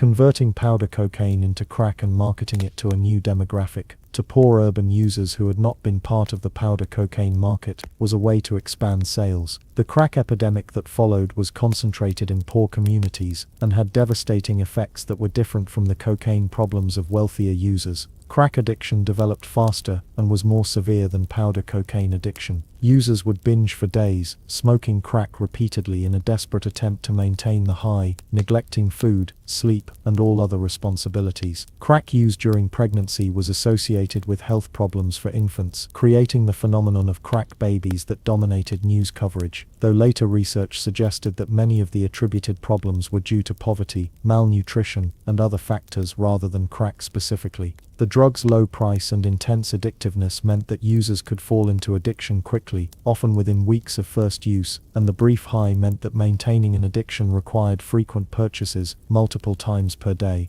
This created social chaos in neighborhoods where crack became prevalent, with addicts engaging in crime to support their habits, families destroyed as parents abandoned children to pursue crack, violence erupting as drug dealers fought over territory, and as users desperate for drugs committed robberies and assaults. The violence associated with crack was not caused by the drug's pharmacological effects, though cocaine could increase aggression and paranoia, but rather by the economics of the drug trade. Crack dealing was conducted through street-level sales, unlike powder cocaine, which was often sold through social networks in private settings. Street dealing meant visible markets that attracted robbery and violence, turf wars between rival dealers, and constant police attention. The enormous profits from crack dealing, combined with the fact that these profits were entirely illegal and could not be protected through legal means, meant that violence became the primary method of resolving disputes, protecting territory, enforcing agreements, and deterring robbery. Young men in poor communities, facing limited legitimate economic opportunities, were recruited into crack dealing with promises of quick money, designer clothes, jewelry, and status. But most street-level dealers did not get rich. They faced constant risks of arrest, robbery, and murder, with most either ending up in prison or dead before they reached middle age.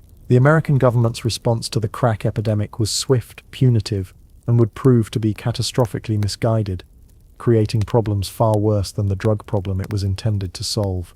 In 1986, at the height of public panic about crack, Congress passed the Anti-Drug Abuse Act, which established mandatory minimum sentences for drug offenses and created a sentencing disparity between powder cocaine and crack cocaine that was explicitly and devastatingly racist in its impact, even if not in its stated intent.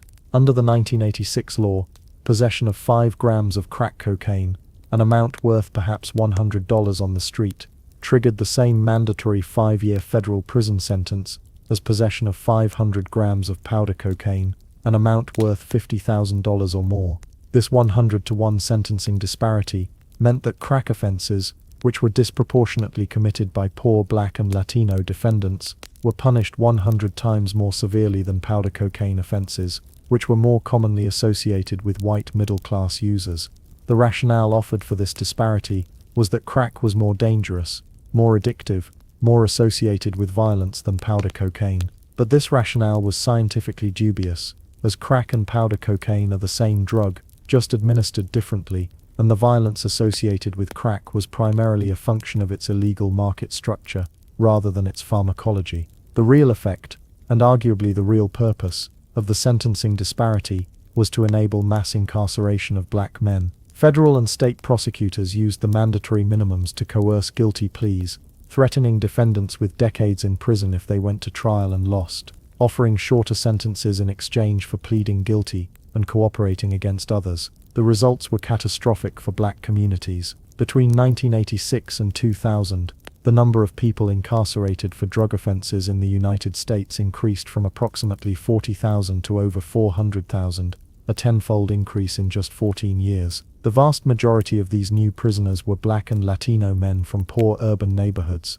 often sentenced for low-level crack offenses, for possession or for small-scale dealing to support their own addictions. By the year 2000, 1 in 3 black men could expect to be imprisoned at some point in their lives, compared to 1 in 17 white men, with drug offenses being a major driver of this disparity. The crack sentencing disparity was so obviously unjust that it became a rallying point for criminal justice reform advocates. In 2010, Congress finally passed the Fair Sentencing Act, which reduced the disparity from 100 to 1 to 18 to 1, still problematic but less extreme. But this came too late for the hundreds of thousands who had already been imprisoned under the old sentencing regime, and the fundamental logic of criminalization and mass incarceration remained intact. While the United States was waging a domestic war on crack users and small-time dealers, imprisoning its own citizens by the hundreds of thousands, it was simultaneously waging an international war against the cocaine trafficking organizations in Colombia, a war that would involve military force, massive expenditures, extensive violence, and ultimately, failure. The Colombian cocaine cartels, particularly the Medellin cartel under Pablo Escobar, had become so powerful by the mid-1980s that they posed a genuine threat to the Colombian government. Escobar and his associates had built private armies, had corrupted extensive portions of the police, military and political system, and were willing to use extreme violence against anyone who opposed them. When the Colombian government, under pressure from the United States, attempted to crack down on the cartels, including efforts to extradite cartel leaders to face trial in the United States, the cartels responded with a campaign of narco-terrorism that terrorized the country. They assassinated judges, journalists, police officers, and politicians. They bombed government buildings, newspapers, and civilian targets. They kidnapped the relatives of officials to coerce cooperation. In 1989, they bombed Avianca Flight 203, killing all 107 people aboard, in an attempt to assassinate a presidential candidate, who was not even on the flight. The violence reached levels that seemed incomprehensible, with death tolls in the thousands. The Colombian government, supported by the United States, fought back with increasing intensity. The national police formed special units dedicated to hunting cartel leaders. The United States provided training, equipment, intelligence, and eventually direct military support. American DEA agents operated in Colombia, technically in advisory roles, but often participating directly in operations. The US military provided surveillance aircraft, communications intercepts, and actionable intelligence on cartel operations. But the cartels were deeply embedded in Colombian society, and had resources that rivaled the government. Escobar, at the peak of his power, was offering to pay off Colombia's entire national debt, over $10 billion, in exchange for a guarantee that he would not be extradited to the United States. The government refused, but the offer demonstrated the scale of wealth that cocaine trafficking had generated. The hunt for Escobar and other cartel leaders became an obsession for both the Colombian and US governments, consuming enormous resources and attention. Escobar evaded capture for years, protected by his wealth, his intelligence network, and the support or at least acquiescence of many in Medellin who had benefited from his largesse. He surrendered briefly in 1991, after negotiating a deal where he would serve a short sentence in a luxurious prison that he had built himself, but he continued to run his operations from prison, and escaped when the government attempted to transfer him to a real prison in 1992. The final phase of the hunt for Escobar involved the Colombian government working with the United States, and also with a vigilante group called Los Pepes, people persecuted by Pablo Escobar, which was ostensibly composed of Escobar's victims, but was actually organized and supported by his rivals in the Cali cartel, with tacit support, or at least willful blindness from elements of the Colombian security forces.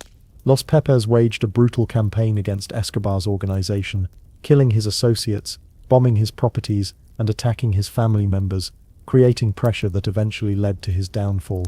On December 2, 1993, Colombian police, acting on intelligence probably provided by Los Pepes and the United States, located Escobar in a middle-class neighborhood in Medellin. In the ensuing gun battle, Escobar was killed, shot while attempting to escape across rooftops. His death was celebrated in Colombia and the United States as a major victory in the war on drugs. But this celebration was premature and misguided. Escobar's death did not end cocaine trafficking, or even significantly reduce it. The Medellin cartel fragmented, but the cocaine trade continued, taken over by other organizations, particularly the Cali cartel, which had helped hunt Escobar and which operated with a lower profile, focusing on business rather than violence, corrupting officials through bribes rather than threatening them with assassination. When the Cali cartel leaders were eventually captured in the mid-1990s, yet other organizations emerged to fill the void. The fundamental economics of cocaine trafficking, the enormous profits available to those willing to take the risks, ensured that there would always be someone willing to enter the business. By the end of the 20th century, it was becoming clear to anyone paying attention that the war on drugs in general, and the war on cocaine specifically, had failed by every meaningful measure. Despite decades of enforcement, despite billions of dollars spent on interdiction and eradication, despite the imprisonment of millions of people, cocaine remained widely available in the United States, and its price had actually fallen in inflation-adjusted terms, suggesting that supply had increased rather than decreased. The violence associated with cocaine trafficking had killed tens of thousands in Colombia, Mexico, and other transit countries, destabilizing entire regions and creating humanitarian crises. The mass incarceration of drug offenders in the United States had devastated communities, particularly black communities, without solving the drug problem. The criminalization of cocaine users had created barriers to treatment, and had driven many people who might have been helped into deeper addiction and criminal involvement. The enforcement approach had empowered criminal organizations, funneling hundreds of billions of dollars to violent cartels that used these resources to corrupt governments, to build private armies, to terrorize populations. Every supposed success in the drug war, every cartel leader captured or killed, every cocaine shipment seized, was followed by the emergence of new traffickers, new routes, continued availability. The balloon effect, where pressing down on drug trafficking in one location simply caused it to pop up somewhere else, was undeniable. When enforcement pressure disrupted Colombian trafficking routes through the Caribbean, the trade shifted to routes through Mexico. This shift had profound consequences that are still unfolding today. Mexican drug trafficking organizations, which had previously played a secondary role as transportation specialists moving Colombian cocaine through Mexico into the United States, began to assume greater control over the entire supply chain in the late 1990s and early 2000s. As Colombian cartels were disrupted by enforcement, Mexican organizations negotiated better terms, demanding larger shares of the profits, eventually taking over production as well as transportation. Mexico's geography, sharing a 2,000-mile border with the United States, much of it remote and difficult to patrol, made it an ideal transit point. The Mexican drug trade had existed for decades, dealing primarily in marijuana and heroin, but the shift of cocaine trafficking through Mexico brought unprecedented quantities of money and transformed Mexican trafficking organizations into some of the most powerful criminal enterprises in the world. The Sinaloa cartel, the Gulf cartel, the Juarez cartel, and later the Zetas, originally a paramilitary enforcement arm of the Gulf cartel that split off to become an independent organization, all competed for control of trafficking routes and for dominance in the cocaine trade. This competition produced violence on a scale that exceeded even Colombia's narco-terrorism of the 1980s and 1990s.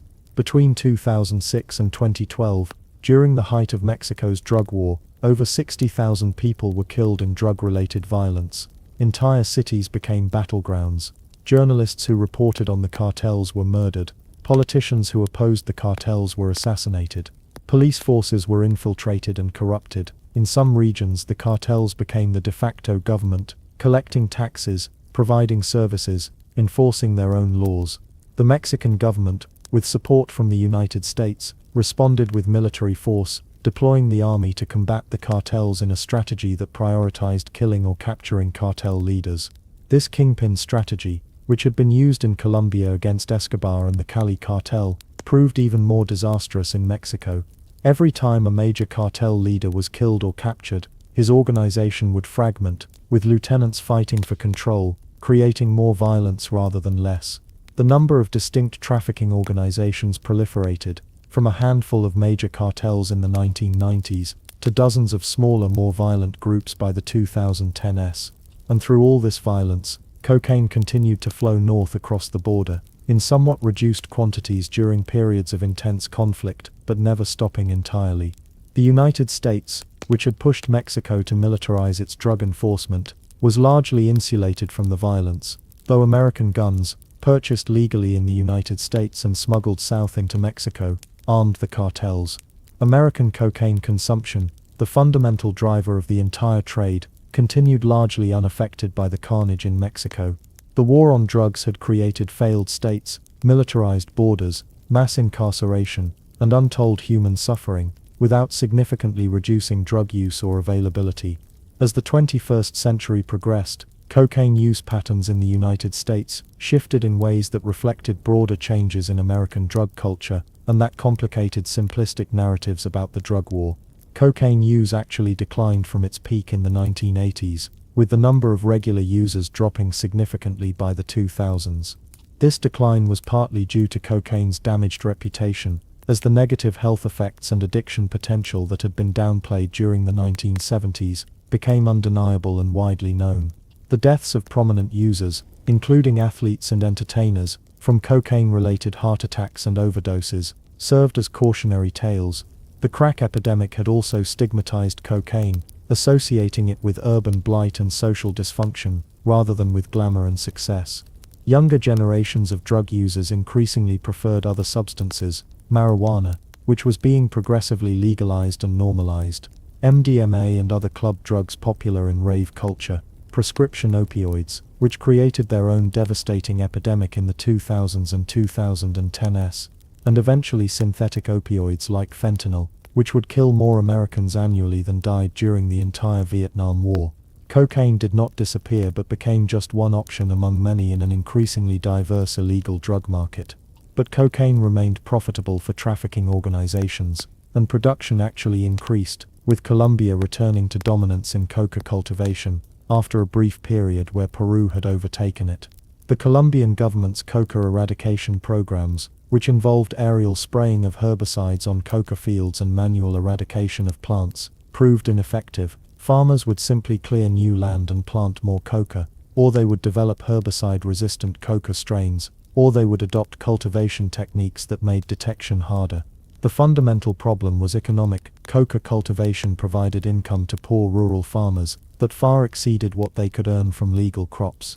As long as this economic incentive existed, coca would be grown regardless of eradication efforts. By the 2010s, Colombia was producing more cocaine than at any point in history, with coca cultivation spreading to areas that had previously been free of it, including national parks and indigenous reserves. The peace agreement between the Colombian government and FARC guerrillas in 2016, which ended 50 years of civil war, initially raised hopes that cocaine production might decline as former conflict zones were brought under government control, but the opposite occurred. FARC had been one of the major actors in cocaine trafficking, taxing coca cultivation and cocaine production in areas it controlled. When FARC demobilized, other criminal groups rushed in to fill the void, and coca cultivation increased as farmers no longer had to pay FARC's taxes, and as the region became more accessible to traffickers. The persistence and expansion of cocaine production despite decades of eradication efforts, despite billions of dollars spent, despite the use of military force, definitively proved that supply-side enforcement cannot solve drug problems. As long as demand exists, supply will find a way to meet it. The profits are simply too large, the barriers to entry relatively low, the number of people willing to take risks for money too great. Every successful eradication program in one area is offset by expanded cultivation somewhere else. Every seized shipment is replaced by 5 more that get through. Every arrested trafficker is replaced by someone else willing to take the risk.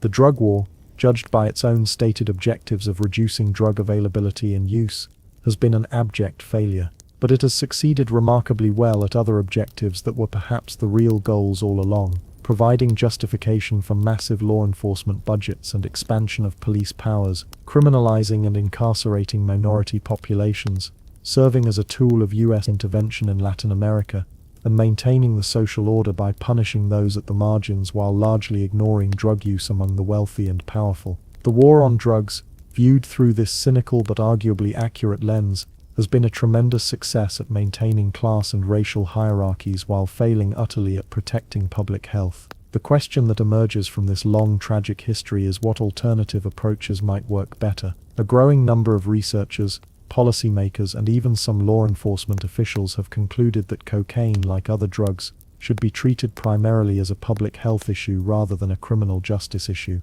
This does not mean that cocaine is safe or harmless. It emphatically is not, but rather that criminalization has proven to be a worse response than treating cocaine use and addiction as medical and social problems requiring treatment and harm reduction rather than punishment. Countries that have experimented with decriminalization approaches, most notably Portugal, which decriminalized possession of all drugs for personal use in 2001, have seen significant improvements in public health outcomes without increases in drug use. Drug-related deaths declined. HIV transmission through injection drug use declined. More people entered treatment. Criminal justice costs fell. Portugal's example suggests that it is possible to reduce the harms associated with cocaine without resorting to criminalization and mass incarceration. Harm reduction approaches, which focus on reducing the negative consequences of drug use rather than on eliminating use entirely, have proven effective for cocaine as for other drugs. These approaches include providing accurate information about risks rather than exaggerated scare tactics that users learn to dismiss, making drug checking services available so users can test their cocaine for dangerous adulterants like fentanyl, which is increasingly found in cocaine and which can cause overdose, providing access to clean injection equipment for those who inject cocaine, reducing transmission of blood-borne diseases, training users in safer use practices and overdose response, providing treatment on demand for those who want to stop using, without requiring abstinence as a precondition for receiving other services, addressing the underlying social and economic conditions that make people vulnerable to problematic drug use, including poverty, trauma, lack of opportunity, and social isolation. These harm reduction approaches are controversial in the United States, where drug policy has been dominated by abstinence-only ideology, and where providing resources to active drug users is often characterized as enabling addiction. But the evidence is clear that harm reduction saves lives without increasing drug use, making it superior to criminalization on both humanitarian and practical grounds. The story of cocaine, from sacred Andean leaf to Victorian wonder drug to modern epidemic, teaches lessons that should be obvious but that societies seem unable or unwilling to learn.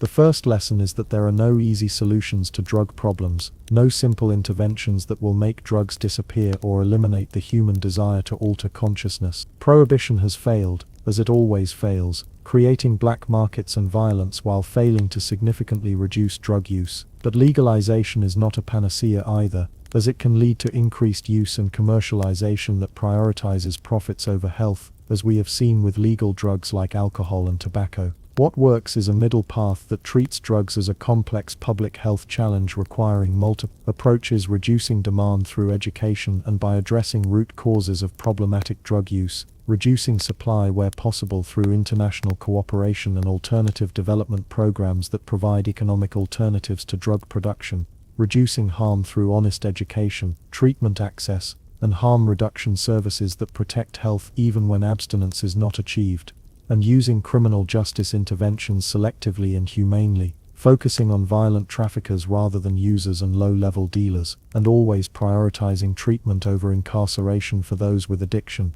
The second lesson is that the history of cocaine is fundamentally about power and inequality. Cocaine was sacred when controlled by indigenous peoples for thousands of years. It became a tool of colonial exploitation when the Spanish forced indigenous workers to use it in the mines of Potosi. It became a medical wonder drug when European science isolated it, and Victorian society embraced it. It became a dangerous narcotic requiring prohibition when its use spread to populations that threatened white middle-class society. It became an excuse for mass incarceration when crack spread in black communities. Throughout this history, cocaine itself, the chemical molecule, remained the same. What changed was who was using it, how it was understood, and whose interests were served by different policy approaches. The real history of cocaine is a history of colonial extraction, of racial oppression, of class warfare, of how substances are used to control populations and maintain hierarchies. Any honest reckoning with cocaine must acknowledge these power dynamics and must recognize that drug policy has never been solely or even primarily about protecting public health, but has always been entangled with broader questions of power and social control. The third lesson is about human nature and our complex relationship with consciousness-altering substances. Humans have used such substances for as long as we have archaeological records, and probably much longer. Every culture has found ways to alter consciousness, through plants, through fermentation, through synthetic chemistry, through meditation and ritual. This drive to alter consciousness appears to be a fundamental part of human nature, as basic as the drives for food, sex, and social connection. Societies can channel this drive in healthier or more harmful directions, but they cannot eliminate it. The question is not how to create a drug-free society, which is probably impossible. but how to minimize the harms associated with drug use, while respecting human autonomy, and acknowledging that many people use drugs, including cocaine, without experiencing devastating consequences. Most cocaine users, even in the epidemic peaks of the 1980s, were not addicts whose lives fell apart. Most used occasionally, recreationally, and eventually stopped without treatment or intervention. The focus on the worst cases, while understandable, has distorted policy and made it harder to have honest conversations about drug use, drug problems, and solutions. This selective focus on catastrophic outcomes, while ignoring the majority of users who do not experience such extremes, has created a distorted public perception that any cocaine use inevitably leads to addiction and destruction. The reality, documented in numerous longitudinal studies, is far more nuanced. Research tracking cocaine users over decades has found that most people who try cocaine do not become regular users, and most regular users eventually stop or significantly reduce their use as they age, often without any formal treatment. This does not mean cocaine is safe or that its risks should be minimized. Cocaine remains a dangerous drug that can cause addiction, health problems, and death. But the public narrative, shaped by decades of drug war propaganda and media sensationalism, has presented an all-or-nothing view where any cocaine use is portrayed as the first step on an inevitable path to ruin. This exaggerated messaging, intended to deter use, actually undermines credibility and makes it harder to provide accurate risk information that users might actually heed. When young people try cocaine and do not immediately become addicted or experience catastrophic consequences, as most do not, they conclude that all the warnings were lies, making them less likely to believe accurate information about real risks or to seek help if problems do develop. The concept of set and setting,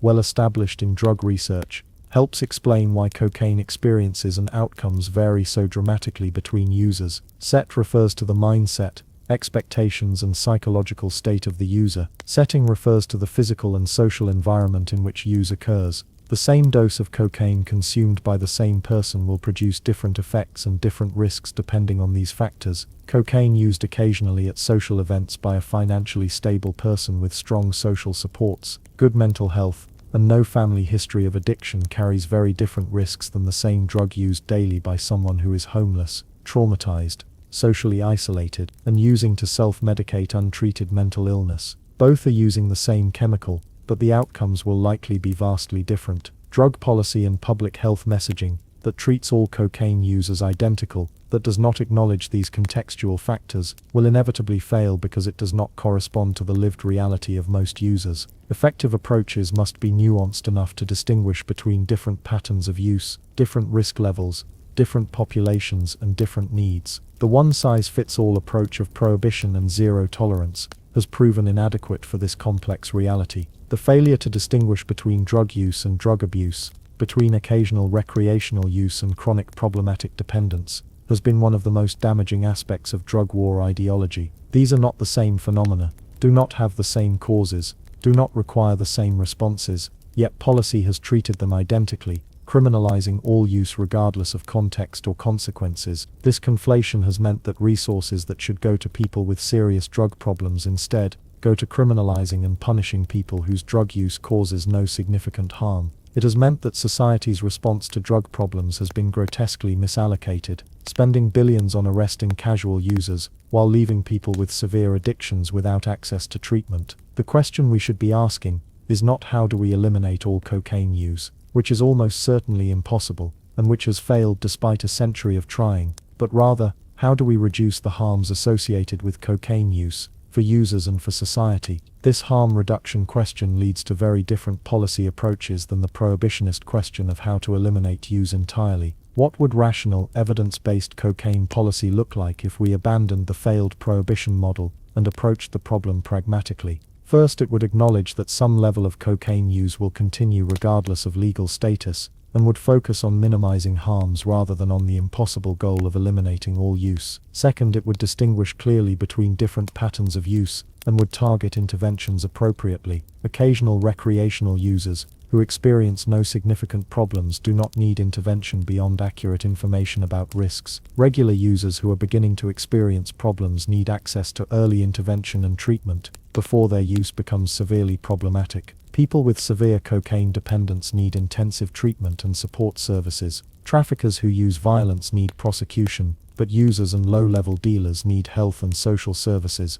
not prison. Third, rational policy would invest heavily in prevention that goes beyond simplistic just say no messaging to address the root causes that make people vulnerable to problematic drug use: poverty, trauma, lack of opportunity, untreated mental illness, social isolation. Fourth, it would ensure that treatment is available on demand for anyone who wants to stop using cocaine, without waiting lists, without financial barriers, without requirements to hit rock bottom before help is offered. Fifth, evidence-based policy would implement comprehensive harm reduction measures. This includes honest education about cocaine's real risks and safer use practices, not exaggerated scare tactics that users learn to dismiss. It includes drug checking services that allow users to test their cocaine for dangerous adulterants like fentanyl. It includes access to medical care for cocaine-related health problems without fear of arrest or judgment. It includes naloxone availability for reversing overdoses when cocaine is contaminated with opioids. It includes social services that address housing,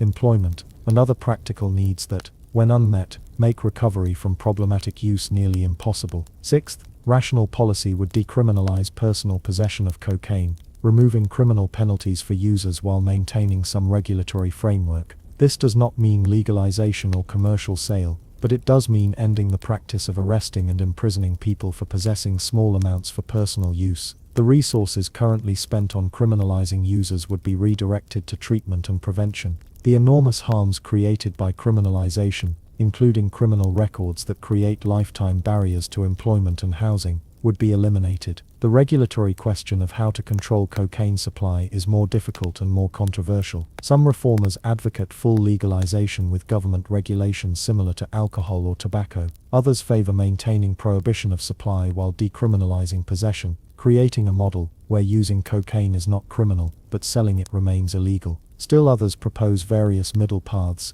including prescription access for dependent users to provide pharmaceutical-grade cocaine in controlled settings, breaking the connection between users and illegal markets. Each approach has benefits and risks. Full legalization would eliminate the criminal market and its associated violence, would allow quality control and taxation, would enable complete separation of cocaine from more dangerous drugs, and would end the corruption and rights violations associated with enforcement. But it would also risk increased use through greater availability and normalization, could create commercial interests that promote use rather than minimizing it, and faces enormous political obstacles given the deeply entrenched opposition to drug legalization. Maintaining supply prohibition while decriminalizing possession avoids some of these risks, but leaves the criminal market intact, though it does eliminate the harms of criminalizing users. Prescription access for dependent users, sometimes called heroin-assisted treatment, when applied to opioids, has shown promise in several countries, allowing severely dependent users to stabilize their lives while gradually reducing use. But it is politically controversial, and faces accusations of giving drugs to addicts. There is no perfect solution, no policy that will eliminate all harms. But what is clear from over a century of evidence is that prohibition, the policy we have pursued despite its obvious failures, is among the worst possible approaches. It has not eliminated, or even significantly reduced cocaine use. It has created criminal markets worth hundreds of billions of dollars, funding violent organizations that terrorize whole regions. It has led to mass incarceration that has devastated communities, particularly communities of color, without solving drug problems. It has driven drug use underground, making it more dangerous by preventing quality control and making users reluctant to seek help. It has consumed enormous resources that could have been spent on treatment, prevention, and addressing root causes. It has corrupted governments and law enforcement throughout the Americas and beyond. It has violated human rights on a massive scale, and it has absolutely completely failed to achieve its stated objective of protecting public health and safety. Any honest assessment must conclude that prohibition has been a catastrophic failure, and that continuing it, hoping for different results, is the definition of insanity. The path forward requires courage to abandon failed policies despite their political entrenchment, wisdom to learn from evidence rather than from ideology, and compassion for people who struggle with drugs. It requires acknowledging uncomfortable truths, that drugs have always been part of human culture, and always will be, that prohibition has failed and will continue to fail, that criminalization causes more harm than the drugs themselves, that addiction is a health issue not a criminal justice issue, that most drug use does not lead to addiction or catastrophe, that harm reduction works better than zero tolerance, that treatment must be voluntary and accessible to be effective. These truths contradict decades of drug war propaganda and challenge deeply held beliefs about drugs, crime and punishment. But they are supported by overwhelming evidence from research and from the real-world results of different policy approaches around the world. Countries and jurisdictions that have moved away from strict prohibition toward public health approaches have consistently seen better outcomes: less drug-related death, less disease transmission, less crime, more people accessing treatment, without increases in drug use. The evidence is clear. What remains to be seen is whether we have the political will to act on it. Looking back over cocaine's long journey from the Andes to the world, from sacred leaf to wonder drug to prohibited narcotic, certain conclusions seem inescapable. The substance itself has not changed. The cocaine molecule that indigenous peoples chewed in leaves is the same molecule that Victorian physicians injected and that modern users snort. What has changed, again and again, is how society has understood cocaine, who has had access to it, under what circumstances it has been used, and how law and policy have responded to it. These social and political dimensions, far more than the pharmacology of cocaine itself, have determined whether cocaine has been a medicine or a poison, a sacrament or a crime, a tool of empire or a tool of resistance. The history of cocaine is ultimately not a story about a drug, but a story about power, about who gets to decide which substances are acceptable and which are forbidden, who profits from drug trades legal and illegal, who suffers the consequences of drug use and drug policy, whose pain is treated and whose is criminalized. The coca leaf that sustained Andean peoples for millennia became a tool of colonial extraction in the mines of Potosi. The isolated alkaloid became a source of pharmaceutical profits and medical progress, but also of addiction and suffering. The prohibited narcotic became both a justification for mass incarceration and an opportunity for criminal organizations to amass wealth and power beyond the dreams of most nations. If we have learned anything from this history, it should be that simple solutions to complex problems almost never work, that substances cannot be understood apart from their social contexts, that criminalization tends to make problems worse rather than better, and that compassion and evidence should guide policy rather than moralism and punishment. The question now, as we stand at this moment in history, with record cocaine production, despite a century of prohibition, with hundreds of thousands dead from drug war violence and drug criminalization, with the same failed policies being repeated, despite overwhelming evidence of their futility, is whether we will finally learn these lessons, or whether we are doomed to repeat this tragic history for another century. The choice is ours. We can continue on the path of prohibition, criminalization, and punishment, piling up more bodies and more prisoners in service of policies that demonstrably do not work. Or we can choose a different path, one based on evidence and compassion, one that treats drug use as a public health challenge rather than a criminal justice problem, one that addresses root causes rather than symptoms, one that reduces harm rather than maximizing punishment. This choice will determine the next chapter of cocaine's story and the fate of millions who will use cocaine in the coming decades, regardless of what laws say. Will they have access to accurate information about risks? Will they be able to test their drugs for dangerous adulterants? Will they have access to treatment if they want it? Will they face imprisonment and lifelong stigma? Or will they be treated with dignity and offered help? Will the enormous resources currently spent on failed enforcement be redirected to treatment, prevention, and addressing the poverty and trauma that make people vulnerable to problematic drug use? Will we continue to tolerate drug war violence that kills tens of thousands annually in Latin America? Will we continue to accept mass incarceration as a response to drug use? These are not abstract questions. They have concrete answers that will be determined by the policies we choose. History has given us the evidence we need to make informed choices. We know what works and what does not. We know that prohibition has failed and that public health approaches succeed. We know that criminalization causes more harm than drugs themselves. We know that most drug users, including cocaine users, do not become addicts and do not need intervention beyond accurate information and support. We know all this. The question is whether we have the courage to act on what we know, or whether we will continue to repeat the mistakes of the past, hoping against all evidence that somehow, this time prohibition will work differently than it has for the last 100 years. The lives of millions depend on getting this right. Let us hope for their sake, and for the sake of communities torn apart by both drugs and drug policy, that we finally choose wisdom over ideology, compassion over punishment, evidence over moralism. The story of cocaine does not have to end in tragedy, but whether it does depends entirely on the choices we make now, in this moment. With the lessons of history laid bare before us, choose wisely. The consequences will echo for generations.